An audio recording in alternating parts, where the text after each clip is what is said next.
Je suis sœur Marie-Madeleine, donc la prieure des bénédictines du monastère de Vanves, qui est en pleine ville, donc un monastère urbain. Nous vivons selon la règle de Saint Benoît, donc la règle des contemplatives, donc ora et labora, mais en fin de compte, c'est prière, travail, hospitalité, vie fraternelle. On essaie de vivre sous le regard de Dieu, en présence de Dieu. Donc il y a des vrais moments, enfin des moments de prière où on s'arrête pour être à Dieu, où on prie l'office, où on intercède. Et puis ces moments sont un peu comme des piliers d'un pont, d'un pilier à l'autre. Eh ben, la prière se murmure, on travaille en priant et on prie en travaillant. Il y a une vie qui est finalement très simple. Je suis Bernard Folliet, j'habite Malakoff, je suis donc assez actif comme diacre depuis déjà une quarantaine d'années, mais sans ça, j'ai les réunions d'Oblat aussi. On est contente de vous voir au monastère un petit peu. Oui. Oblat, c'est vivre dans la communauté, de vivre dans l'esprit de la communauté. Peut-être que j'aurais pu être moine, mais j'ai pas été appelé, personne ne m'a appelé à être moine, mais j'aime bien aussi communier à la vie monastique en étant oblat. Toujours en faire monter les petites pommettes ici. Ok. Je m'appelle Loïc Delacombe, je suis chef de chœur, donc directeur des Petits Chanteurs du Val-de-Seine. Je me suis mis à la direction de chœur un peu par hasard pour reprendre la chorale paroissiale dans la paroisse où j'étais autrefois. Un jour, mon curé m'a demandé si j'accepterais de faire chanter les enfants du caté. Alors je lui ai dit, bof, pourquoi pas, mais est-ce que vous n'auriez pas envie de monter une vraie maîtrise Alors on y va, Timothée. Donc on est parti avec 13 enfants en 2015, et puis le chœur a grossi. Et donc on a aujourd'hui une quarantaine d'enfants et une quinzaine d'adultes qui chantent avec nous. Il y a deux choses qui m'animent vraiment, c'est à la fois d'aider les enfants à grandir dans leur foi. La deuxième chose, c'est de leur faire découvrir ce répertoire sacré et profane.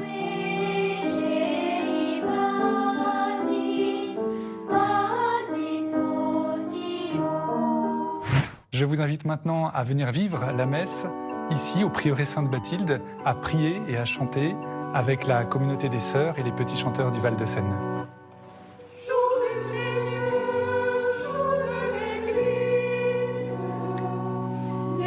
Quel accueil, Loïc.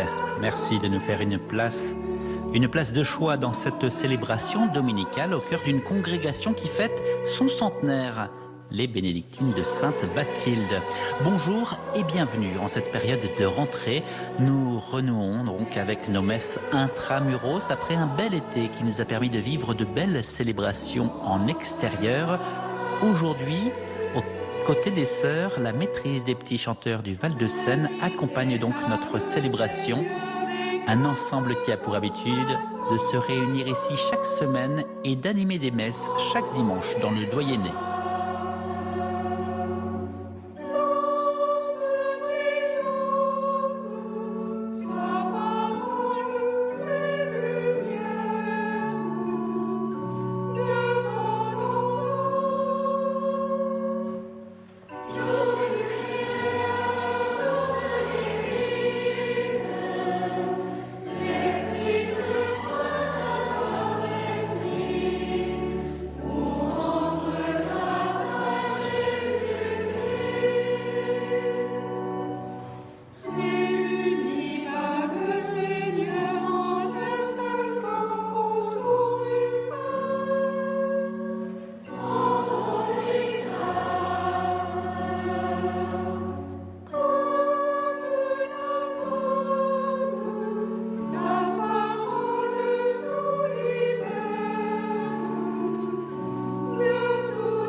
Au nom du Père et du Fils et du Saint-Esprit. Le Seigneur soit avec vous. Et avec votre esprit. Chers frères et sœurs, chers téléspectateurs, nous sommes heureux de nous réunir avec les sœurs bénédictines du prieuré Sainte-Balthilde de Vanves en ce dimanche. Soyons tous les bienvenus à cette célébration eucharistique. En ce 23e dimanche, Jésus nous invite à la renonciation pour plus de vie, de bonheur. Sommes-nous disposés à réentendre cette invitation? Pour toutes les fois, nous avons hésité de faire le pas avec lui. Nous demandons pardon. Je confesse à Dieu Tout-Puissant.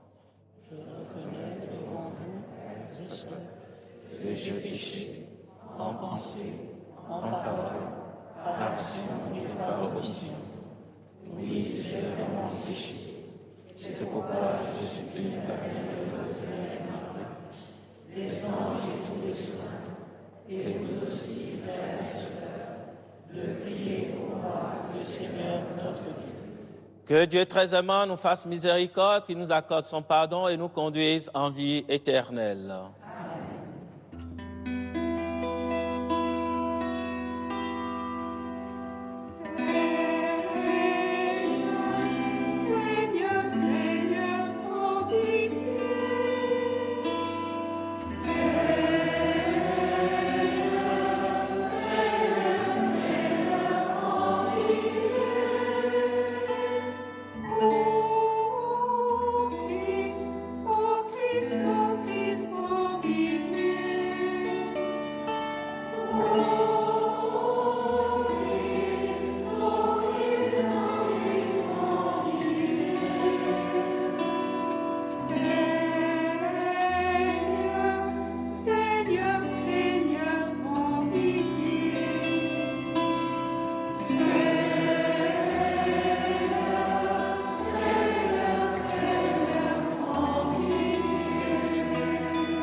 Gloire à Dieu au plus haut des cieux.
Prions le Seigneur. Seigneur Dieu, par toi nous vient la rédemption, par toi nous est donnée l'adoption filiale. Dans ta bonté, regarde avec amour tes enfants. À ceux qui croient au Christ, accorde la vraie liberté et la vie éternelle en héritage.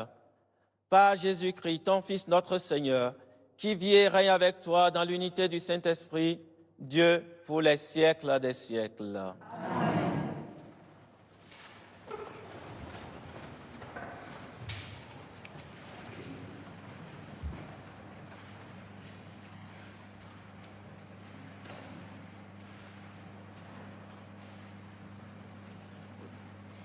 Lecture du livre de la sagesse. Quel homme peut découvrir les intentions de Dieu? Qui peut comprendre les volontés du Seigneur? Les réflexions des mortels sont incertaines et nos pensées instables, car un corps périssable appesantit notre âme et cette enveloppe d'argile alourdit notre esprit aux 1000 pensées. Nous avons peine à nous représenter ce qui est sur terre et nous trouvons avec effort ce qui est à notre portée. Ce qui est dans les cieux, qui donc l'a découvert? Et qui aurait connu ta volonté si tu n'avais pas donné la sagesse et envoyé d'en haut ton Esprit Saint? C'est ainsi que les sentiers des habitants de la terre sont devenus droits. C'est ainsi que les hommes ont appris ce qui te plaît et par la sagesse ont été sauvés. Parole du Seigneur.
Lecture de la lettre de saint Paul apôtre à Philémon.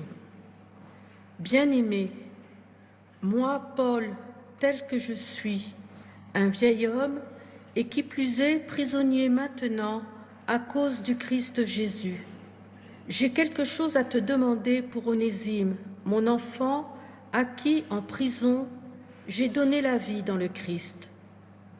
Je te le renvoie, lui qui est comme mon cœur. Je l'aurais volontiers gardé auprès de moi pour qu'il me rende des services en ton nom, à moi qui suis en prison à cause de l'Évangile. Mais je n'ai rien voulu faire sans ton accord, pour que tu accomplisses ce qui est bien, non par contrainte, mais volontiers. S'il a été éloigné de toi pendant quelque temps, c'est peut-être pour que tu le retrouves définitivement, non plus comme un esclave, mais mieux qu'un esclave, comme un frère bien-aimé. Il l'est vraiment pour moi, combien plus le sera-t-il pour toi, aussi bien humainement que dans le Seigneur. Si donc tu estimes que je suis en communion avec toi, accueille-le comme si c'était moi.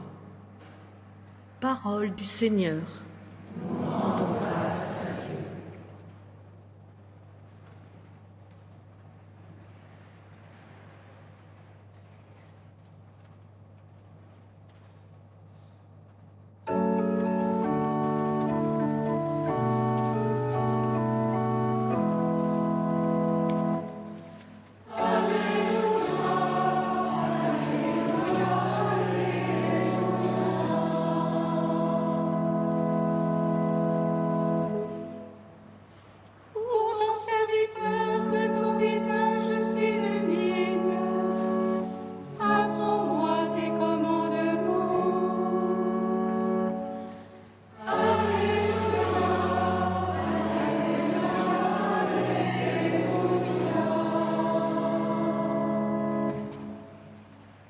Le Seigneur soit avec vous. Et avec votre esprit. Évangile de Jésus-Christ selon saint Luc. Gloire à toi, Seigneur. En ce temps-là, de grandes foules faisaient route avec Jésus. Il se retourna et leur dit : « Si quelqu'un vient à moi, sans me préférer à son père, sa mère, sa femme, ses enfants, ses frères et sœurs, et même à sa propre vie, il ne peut pas être mon disciple. Celui qui ne porte pas sa croix pour marcher à ma suite ne peut pas être mon disciple. Quel est celui d'entre vous qui, voulant bâtir une tour, ne commence pas par s'asseoir pour calculer la dépense et voir s'il a de quoi aller jusqu'au bout. Car si jamais il pose les fondations et n'est pas capable d'achever, tous ceux qui le verront vont se moquer de lui. Voilà un homme qui a commencé à bâtir et n'a pas été capable d'achever. Et quel est ce roi qui, partant en guerre contre un autre roi, ne commence pas par s'asseoir pour voir s'il peut, avec 10 000 hommes, affronter l'autre qui marche contre lui avec 20 000. S'il ne le peut pas, il envoie, pendant que l'autre est encore loin, une délégation pour demander les conditions de paix. Ainsi donc, celui d'entre vous qui ne renonce pas à tout ce qui lui appartient ne peut pas être mon disciple. Acclamons la parole de Dieu. Louange à toi, Seigneur Jésus. C'est le père Jean-Marie Petitclerc, prêtre éducateur salésien de Don Bosco, qui prononce à présent l'homélie. Peut-être vous est-il déjà arrivé de faire ce constat qu'entre le contenu du message que vous souhaitiez adresser et la manière dont il a été entendu et mis en œuvre puisse exister un écart lié à une divergence d'interprétation. Un tel constat vaut pour le message évangélique. Qui peut comprendre les volontés du Seigneur, disait déjà en son temps l'auteur du livre de la sagesse. Alors, Dans cette page d'évangile que nous venons d'entendre, Jésus vient nous mettre en garde contre deux risques majeurs que pourrait générer une mauvaise interprétation de son enseignement. Le premier risque consisterait, à mes yeux, dans le développement d'un amour de type possessif à l'égard du prochain. Réécoutons la parole qu'il vient de nous adresser. Si quelqu'un vient à moi sans me préférer à son père, sa mère, sa femme, ses enfants, ses frères et sœurs, il ne peut pas être mon disciple. Jésus serait-il devenu jaloux de nos amours humaines? Je ne le pense pas. Lui qui n'a cessé de nous rappeler durant tout son enseignement que le commandement qui surpasse tous les autres consiste à nous aimer les uns les autres comme il nous a aimés. Ayons bien conscience que la spécificité de son message ne réside pas dans le mot amour, il est tant de manières d'aimer, mais dans cette conjonction comme. Aimez-vous les uns les autres comme je vous ai aimé. Alors je crois que ce que dénonce Jésus, c'est un type de lien familial qui serait signe de fermeture. Car il est peut-être une manière de parler de ma femme, mon mari, mes gosses, qui pourrait cacher de façon insidieuse une volonté de se les approprier. Durant mes 40 années de pratique du métier d'éducateur spécialisé, j'ai rencontré beaucoup d'enfants, d'adolescents qui souffraient intensément de ne pas avoir été aimés. Mais j'en ai rencontré aussi quelques-uns qui souffraient d'être trop aimés, mais trop mal aimés, dans une relation tellement fusionnelle qu'elle les empêchait de grandir. Aimer, à la manière de Jésus, consiste toujours à respecter l'autre dans sa dimension de sujet. N'est-ce pas d'ailleurs la demande que Paul adresse à Philémon dans ce bref courrier qu'il lui envoie de sa prison concernant Onésime? Ne le considère plus comme un esclave, mais comme un frère. Le deuxième risque que dénonce Jésus consisterait en le développement d'une relation à Dieu qui nous dédouanerait de nos efforts humains, l'Esprit Saint nous suppléant en tout.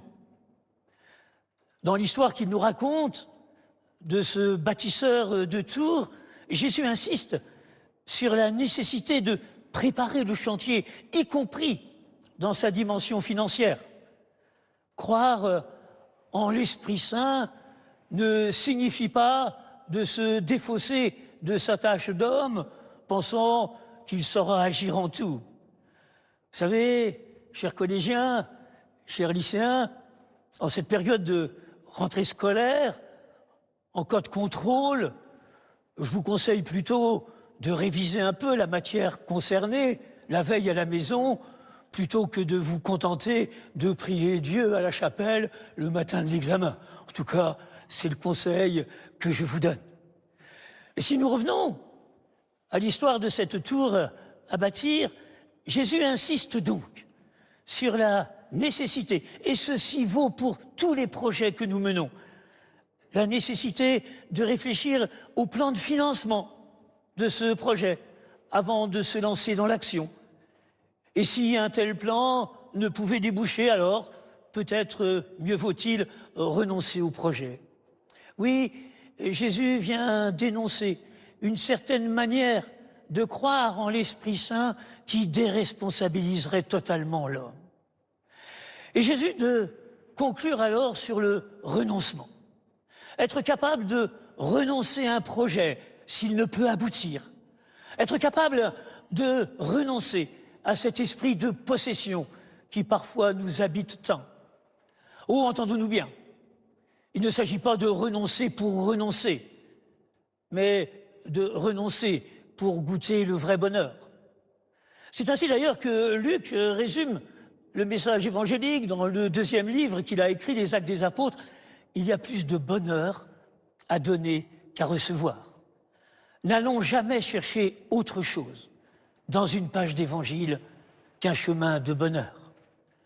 N'est-ce pas là d'ailleurs, chères sœurs, qui fêtez le centenaire de la fondation de votre congrégation par Mère Bénédicte, n'est-ce pas là le véritable sens de ces vœux que vous avez prononcés au moment de vous engager dans la vie monastique? Renoncer au plaisir d'avoir pour goûter le véritable bonheur d'être.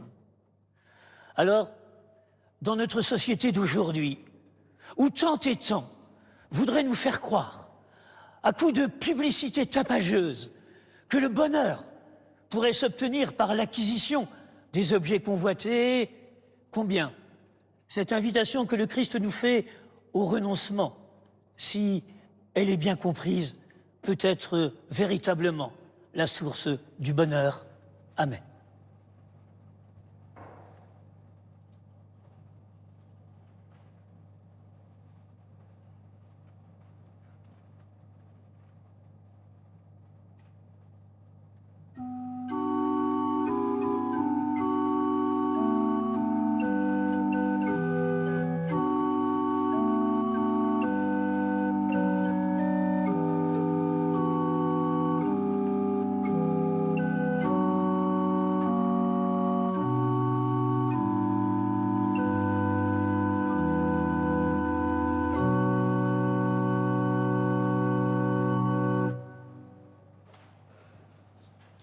Je crois en Dieu, Père Tout-Puissant, Créateur du ciel et de la terre, et en Jésus-Christ, son Fils unique, notre Seigneur, qui a été conçu du Saint-Esprit, est né de la Vierge Marie, a souffert sous Ponce Pilate, a été crucifié, est mort, a été enseveli, est descendu aux enfers, le 3e jour, il est ressuscité des morts, est monté aux cieux, est assis à la droite de Dieu le Père Tout-Puissant, d'où il viendra juger les vivants et les morts. Je crois en l'Esprit Saint, à la Sainte Église catholique, à la communion des saints, à la rémission des péchés, à la résurrection de la chair et à la vie éternelle. Amen. Frères et sœurs, rassemblés pour la prière commune, supplions le Seigneur très bon pour nous-mêmes et pour tous les hommes. Seigneur Jésus, ton appel fait de tous les priants de ta parole des disciples. Regarde ton Église, qu'elle ose annoncer au monde la bonne nouvelle de ta victoire sur la mort et le mal.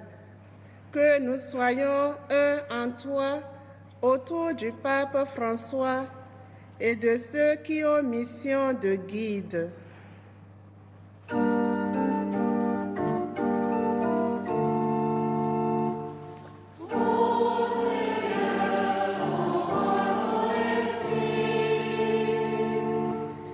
Seigneur Jésus, ton appel fait de tous les amoureux de ta création des disciples.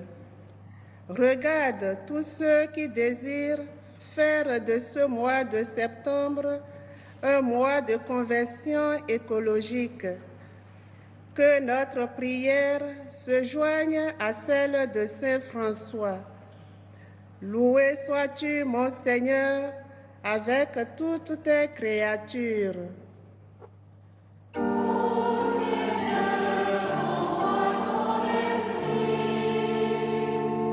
Seigneur Jésus, ton appel fait de tous les hommes de bonne volonté des disciples. Regarde tous ceux qui se mobilisent pour que le monde change et que les relations humaines se transforment peu à peu en relation fraternelle, féconde et porteuse de vie.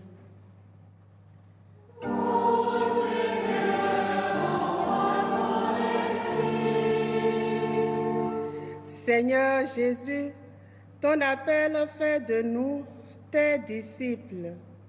Regarde notre assemblée de ce jour, communauté de Vanves, Oblats, communauté de Simon de Cyrène, familles et amis, chœur des petits chanteurs du Val de Seine, en communion avec tous les téléspectateurs. Que ces jours de rentrée soient source de joie, d'engagement.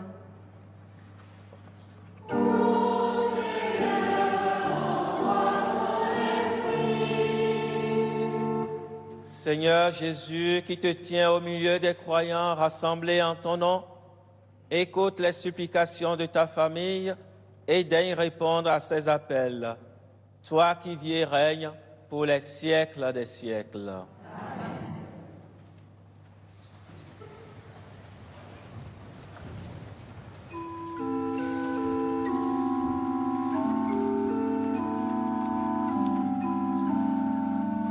Avec ces dons, ce sont nos vies qui sont présentées à l'autel. Ce sont des membres de l'association Simon de Cyrène qui les apportent aujourd'hui. Une association créée ici en ces lieux par des personnes handicapées et leurs proches. Sa particularité, la création et l'animation de maisons partagées entre personnes valides et handicapées suite à un accident, des lieux de vie communautaires pour vivre chez soi sans être seul.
Prions ensemble au moment d'offrir le sacrifice de toute l'Église.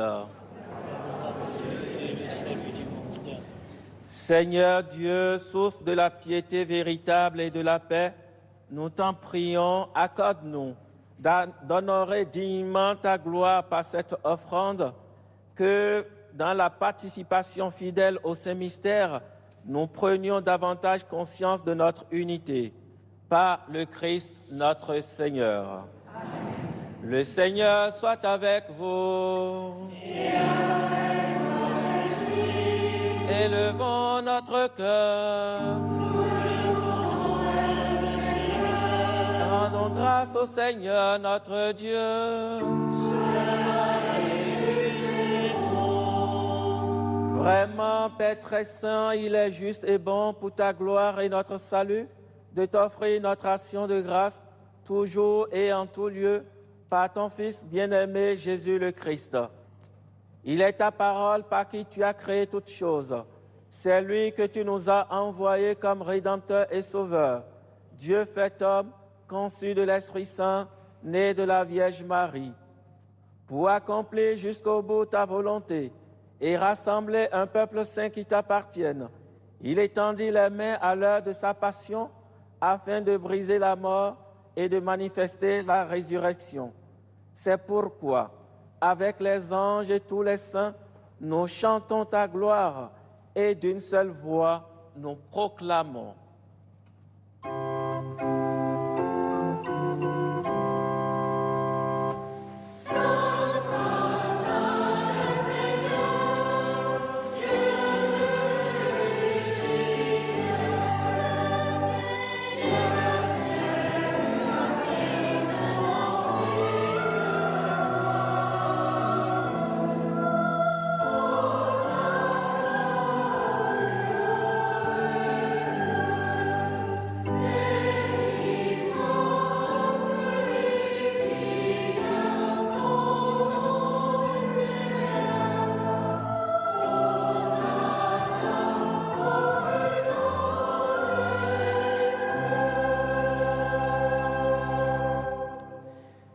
Toi qui es vraiment saint, toi qui es la source de toute sainteté, Dieu notre Père, nous voici rassemblés devant toi. Et dans la communion de toute l'Église, nous célébrons le jour où le Christ est ressuscité d'entre les morts. Par lui que tu as élevé à ta droite, nous te prions. Sanctifie ces offrandes en répandant sur elles ton esprit, qu'elles deviennent pour nous le corps et le sang de Jésus le Christ, notre Seigneur. Au moment d'être livré et d'entrer librement dans sa passion, il prit le pain, il rendit grâce, il le rompit et le donna à ses disciples en disant: « Prenez et mangez-en tous, ceci est mon corps livré pour vous. »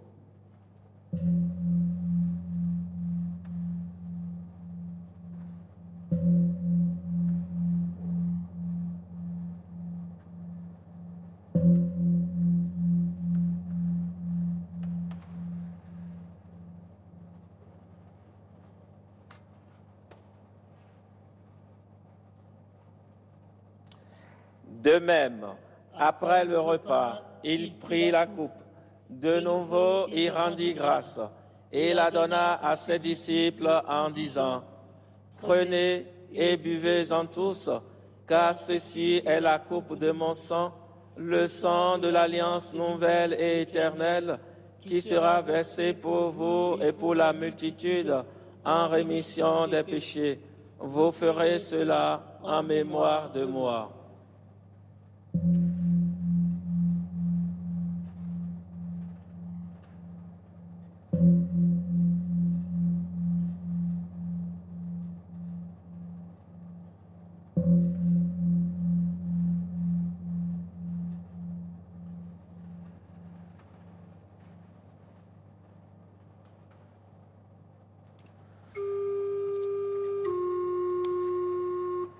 Proclamons le mystère de la foi.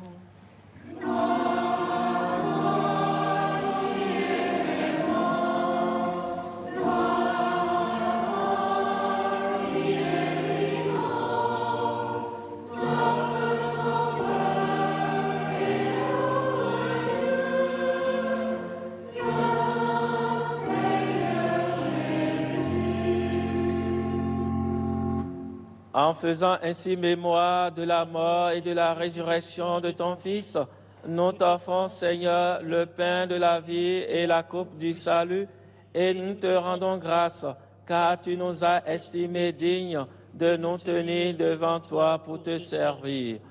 Humblement, nous te demandons qu'en ayant part au corps et au sang du Christ, nous soyons rassemblés par l'Esprit Saint en un seul corps. Souviens-toi, Seigneur, de ton Église répandue à travers le monde. Fais-la grandir dans ton amour, avec notre pape François, notre évêque Matthieu, ainsi que tous les évêques, les prêtres et les diacres. Souviens-toi aussi de nos frères et sœurs qui se sont endormis dans l'espérance de la résurrection. Souviens-toi dans ta miséricorde de tous les défunts. Accueille-les dans la lumière de ton visage. Sur nous tous, enfin, nous implorons ta bonté. Permets qu'avec la Vierge Marie, la bienheureuse Mère de Dieu, avec Saint Joseph, son époux, les apôtres et tous les saints qui ont fait ta joie au long des âges, nous ayons part à la vie éternelle et que nous chantions ta louange et ta gloire par ton Fils Jésus le Christ. Par lui, avec lui et en lui, à toi, Dieu le Père Tout-Puissant, dans l'unité du Saint-Esprit, tout honneur et toute gloire pour les siècles des siècles.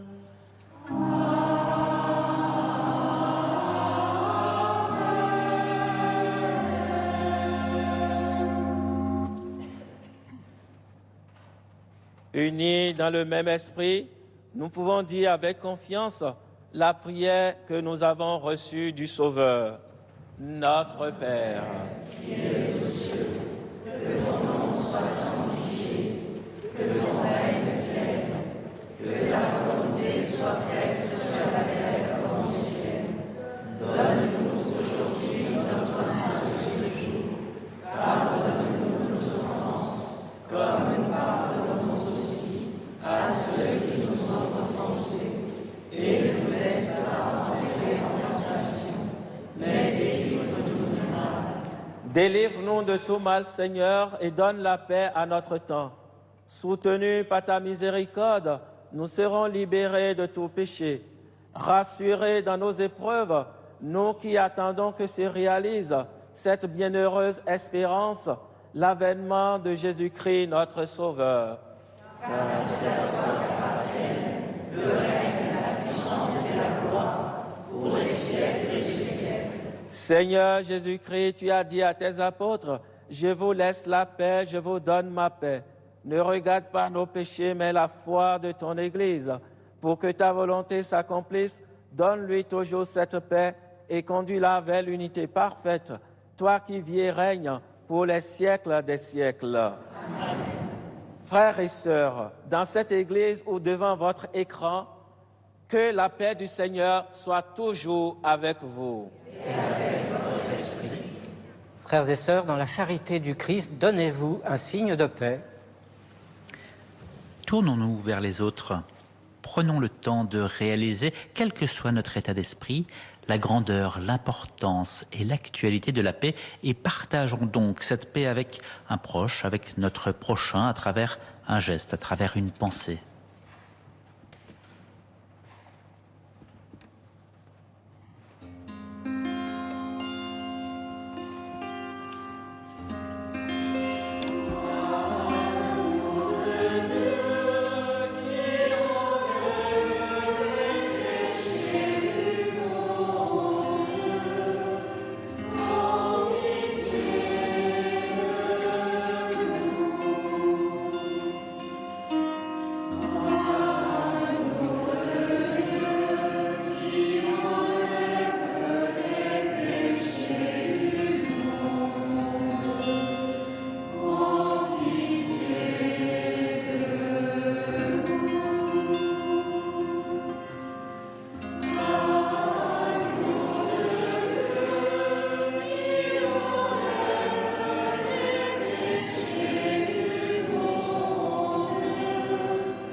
Voici l'agneau de Dieu, voici celui qui enlève les péchés du monde. Heureux les invités au repas des noces de l'agneau. Seigneur,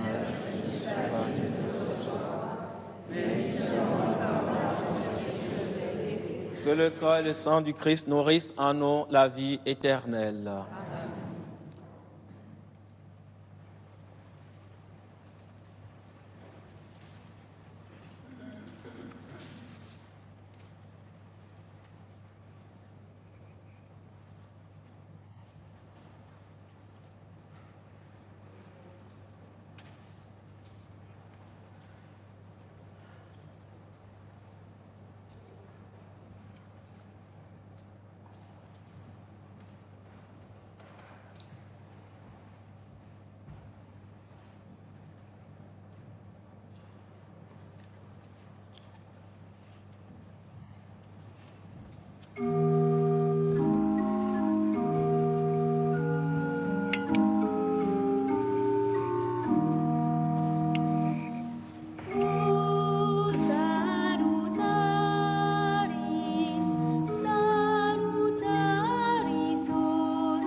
D'un pape à l'autre, cette église bénédictine fut consacrée par Monseigneur Roncalli quand il était nonce à Paris avant de devenir le pape Jean XXIII.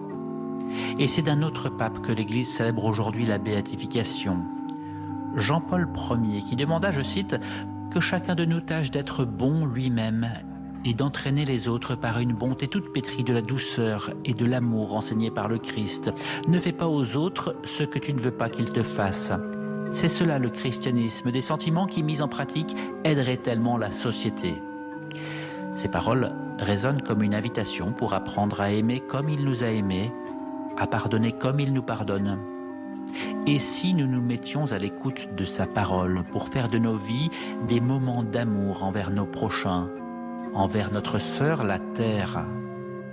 En ce mois de la création, laissons donc les mots d'un autre pape, François, habiter notre prière. Dieu Tout-Puissant, toi qui entoures de ta tendresse tout ce qui existe, répands sur nous la force de ton amour pour que nous protégions la vie et la beauté. Inonde-nous de paix pour que nous vivions comme frères et sœurs. Dieu des pauvres, aide-nous à secourir les abandonnés et les oubliés qui valent tant à tes yeux.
Prions le Seigneur. Par ta parole, Seigneur, et par le sacrement du ciel, tu nourris tes fidèles et tu les fais vivre. Accorde-nous de si bien profiter de tels dons que nous soyons associés pour toujours à la vie de ton Fils bien-aimé, lui qui vit et règne pour les siècles des siècles. Amen. En ce temps de rentrée scolaire, demandons la bénédiction du Seigneur.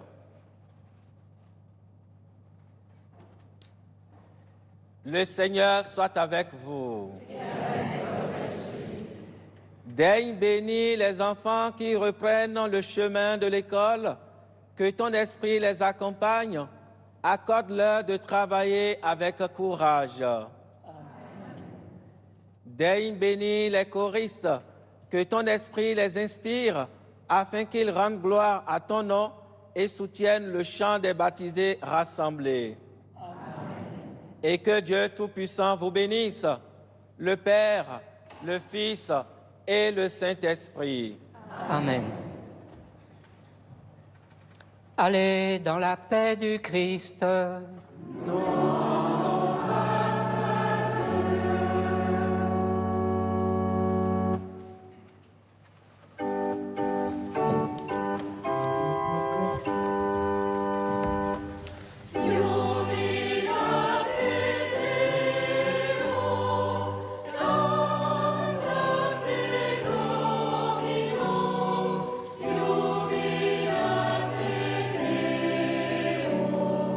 God.